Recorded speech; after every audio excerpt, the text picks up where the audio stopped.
नमस्कार दोस्तों, स्वागत है आपका अपने चैनल पे बिजनेस कैटलिस्ट पे।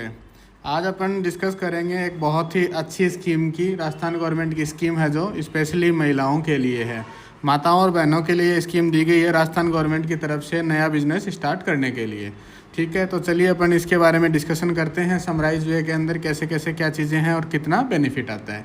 इस योजना का नाम है मुख्यमंत्री नारी शक्ति उद्यम प्रोत्साहन योजना, जिसको अपन शॉर्ट फॉर्म में बोलेंगे MNSUPY। इस योजना के लिए अपन अप्लाई कर सकते हैं SSO ID से। SSO ID से इसका फॉर्म लगेगा। ठीक है दोस्तों, अब अपन बात करते हैं यह योजना कहाँ लागू है। यह योजना संपूर्ण राजस्थान में लागू है और इस योजना का पीरियड रहेगा 31 मार्च 2029 तक यह योजना प्रभावी रहेगी। ठीक है, अब इस योजना का सबसे इम्पोर्टेंट काम है, योजना किस किस चीज़ों के लिए है, कौन कौन से बिजनेस के लिए है। तो यह योजना चाहे आपका ट्रेडिंग हो, चाहे मैन्युफैक्चरिंग हो, चाहे आपका सर्विस हो, तीनों के लिए वैलिड है। बिजनेस नया हो या फिर बिजनेस एक्सपांशन हो, दोनों ही चीज़ें इसके लिए एलिजिबल हैं।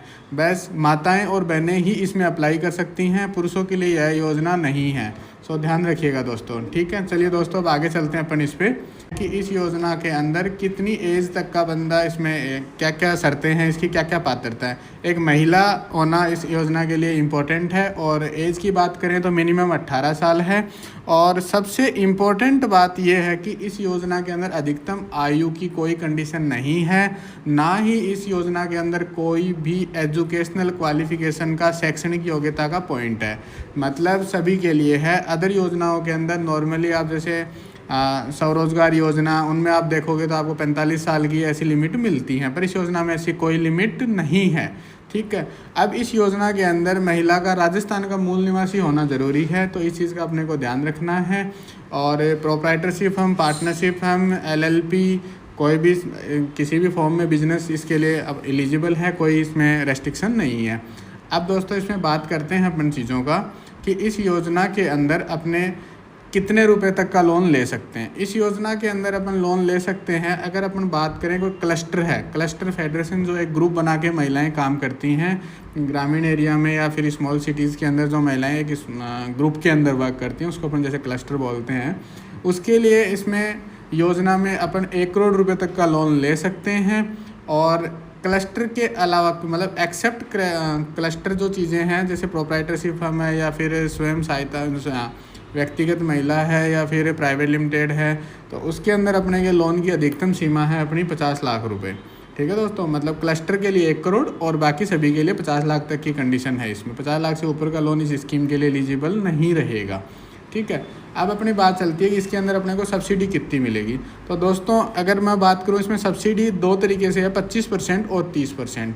तो अपन सबसे पहले देखते हैं कि 30% किसके लिए। 30% इसके लिए बोला गया है SC ST, विधवा और कोई पीड़ित डिसेबल कैंडिडेट हैं तो उनके लिए 30% का है, और इनके अलावा सभी के लिए 25% का है। सो सिंपल है, बहुत ही आसान था, शायद आप समझ गए होंगे।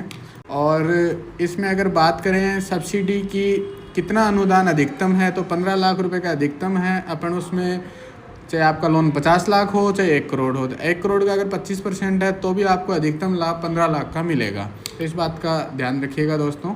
और आवेदन के अंदर अंशदान है वो 5% और 10%, डिपेंड ऑन आपका बिजनेस का नेचर कैसा है उसके ऊपर है कि भाई आप एकल हैं या फिर क्लस्टर है। तो क्लस्टर है तो आपको 10% अंशदान करना पड़ेगा। ठीक है दोस्तों, और आगे डिस्कस करते हैं कि क्या क्या योजनाएं जो इसके लिए अपात्र हैं, नॉट एलिजिबल हैं। मांस, मदिरा, विस्फोटक जो सामान वाले हैं वो इसके लिए एलिजिबल नहीं है। एक स्पेशल पॉइंट ये भी ध्यान रखिएगा, अगर आप कोई प्लास्टिक कैरी बैग बनाते हैं तो उस चीज़ों के लिए अगर वो रिसाइकलेबल नहीं है तो आप इस योजना के लिए एलिजिबल नहीं रहेंगे, और अगर रिसाइकलेबल है तो आप ले सकते हो। और एक इसमें इम्पोर्टेंट ये भी है कि जैसा पहले वाली योजना में भी था जो इंदिरा शक्ति थी, उसके अंदर भी कि परिवहन जो ट्रांसपोर्ट बिजनेस करना चाहते हैं, कोई भी छोटा अपन कोई भी लेते हैं जिसके व्हीकल जो ट्रांसपोर्ट के लिए रजिस्टर्ड है, चाहे आप पैसेंजर हो चाहे आप गुड्स हो, उसके लिए अपने को अधिकतम लाभ इसके अंदर 10 लाख रुपए से ऊपर की कोटेशन नहीं होनी चाहिए उसकी ऑन रोड प्राइस। तो ऑन रोड प्राइस अगर 10 लाख रुपए से कम है, आप ट्रांसपोर्ट बिजनेस करना चाहते हो तो आप उसके अंदर इस सब्सिडी के लिए आप एलिजिबल हो। इसके अंदर एक इम्पॉर्टेंट चीज़ ये थी इसके अंदर कि आप अगर आपने पिछले 5 साल में कोई भी बेनिफिट लिया है भारत सरकार और राज्य सरकार का, तो फिर आप इस योजना के लिए एलिजिबल नहीं हो। चलिए दोस्तों, बहुत बहुत धन्यवाद सुनने के लिए, और चैनल को सब्सक्राइब कर दीजिए। इसी तरीके से अपडेट आपको मिलते रहेंगे इस चैनल पे। धन्यवाद।